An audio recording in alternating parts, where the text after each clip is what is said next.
Hey everyone, so I am on my Airbnb listing and I'm going to do some changes today. And what I had heard or took before was from hearing a couple other perspectives of making your description, more to the point, maybe listing it more of a list. And that's one perspective, and that may very well work well.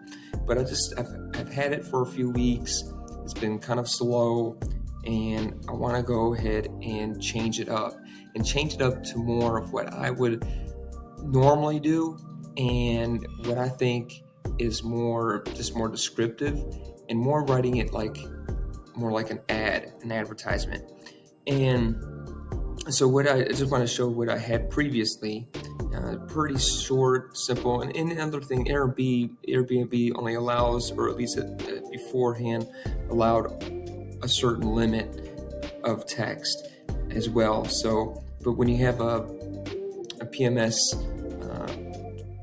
there may be some exception when you're integrating other softwares in the platform. So I had a very basic description. I added emojis. Again, this was the recommendation of another YouTuber, and then also putting in keywords like king bed being like first on the list, and putting a king bed showing first on the photos to help be up on the top of the SEO or an algorithm and those things. The other thing here too I want to point out is that I have a little disclaimer or a little information about, here's some additional information that may be required if there's an inquiry of special occasions or booking within 24 hours or made for another person, or if it's made by a local resident. And I'm not saying to necessarily dismiss this or not use this, but maybe let me change it to where I'm being more invitational and inviting to people first. Get them in the door first. I know it sucks to have to turn somebody down, because the name of the game is getting bookings, and that's how you're making money. You make money by getting your place booked.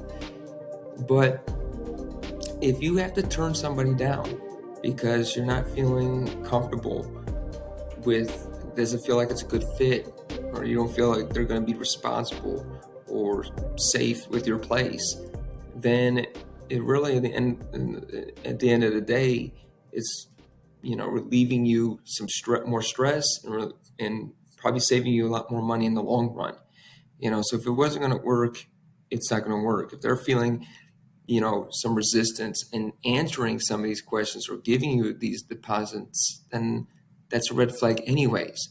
So I'm just going to show you what I changed it to, because this is really, simple, to the point, got a little, getting a little cutesy with the emojis and all. And it's just, things have been slow. So I'm like, let me change it up. Let me be more descriptive. Let me do what I would normally do. I also got a little bit of inspiration from another website called hosthub.com as well. So here's what I turned it into. So as you can see, just from an overview, it's 3 times the size. And so, as I said before, I want to start with more of an advertisement when I'm writing the list or writing the description in this listing. So I started with a question. When you're writing something, you want to capture with a great headline or a good question. So my question was, do you want the feel of a hotel with the space of a home? So, people don't want things, the old saying, if it ain't broke, don't fix it, or don't reinvent the whole wheel. All Airbnb is not necessarily a new invention, but it's kind of like an extension, and it's an extension of what is already working. And hotels, there's a core. The hotels are not going away, and hotels offer some core things and essentials that people love about hotels, and those things probably shouldn't go away. So if I can tie in, those pleasantries, that good feeling of going to a hotel, and then associate it with maybe just a bigger space, this is a question I'm willing to ask. So I go into the, like I said, I don't know if it's going to work or not, but I thought it was a good question. And then I come up with a couple more follow-up questions when you look down into the listing. So are you traveling with a large group or family? Well, this is who I'm attracting to a 3-bedroom plus property, because I'm not doing a 1 or 2 bedroom on this listing. That wouldn't make sense.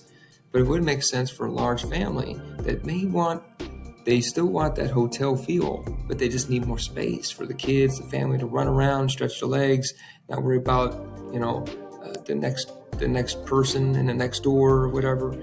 So that question's posed. Then I have, just gonna repeat the headline. Or how about a place that sits in the center of all the commerce you need? So that's, just pulling out another strong feature that my property has. And then I go, welcome to the place.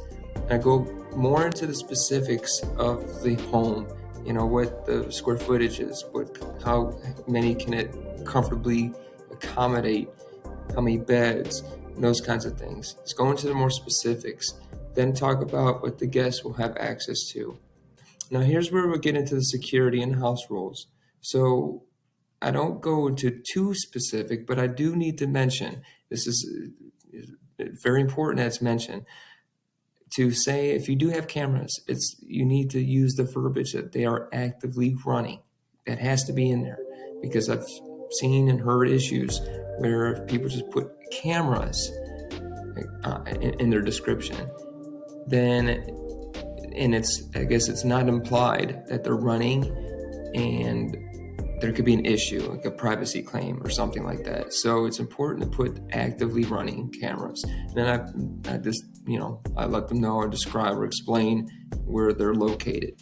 And then I also mention, as I, and maybe again, this is one of those things that maybe it's not so invitational, but I didn't feel like it was too pressing, but just mention that there's not a guard on duty 24/7, but there may be a security presence available, but will not come unannounced unless, of course, an emergency arises. So it's just there. I'm just putting that there as, giving me assurance that, hey, they understand somebody's going to be in close proximity. They can't, beat the place up to death or anything like that. But at the same time, I say they're not coming unannounced. So it's, giving them a little bit of assurance, I guess, that, people aren't just going to pop in at any time, during the day.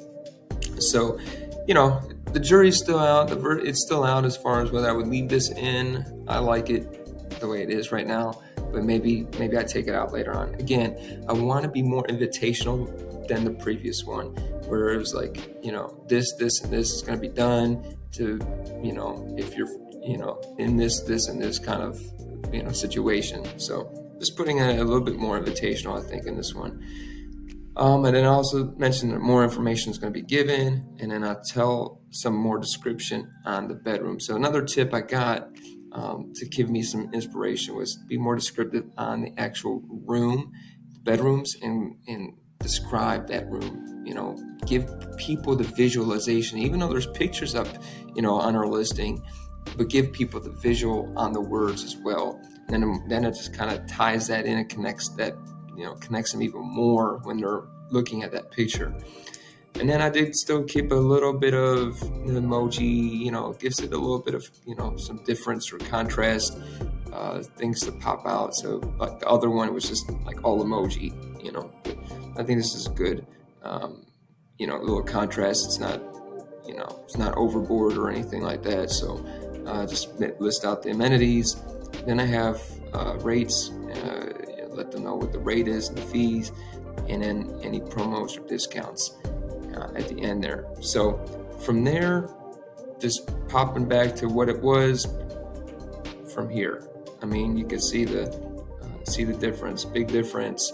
This is more simple and basic, but also kind of may put off some people with these extra requirements, because it's like almost more about the requirements than it is anything else. Like, whereas this one, the new one, is like being more invitational, giving them more of a story, hitting more of their needs or wishes or desires, and so we'll see. But I wanted to share this with you and see what you guys think.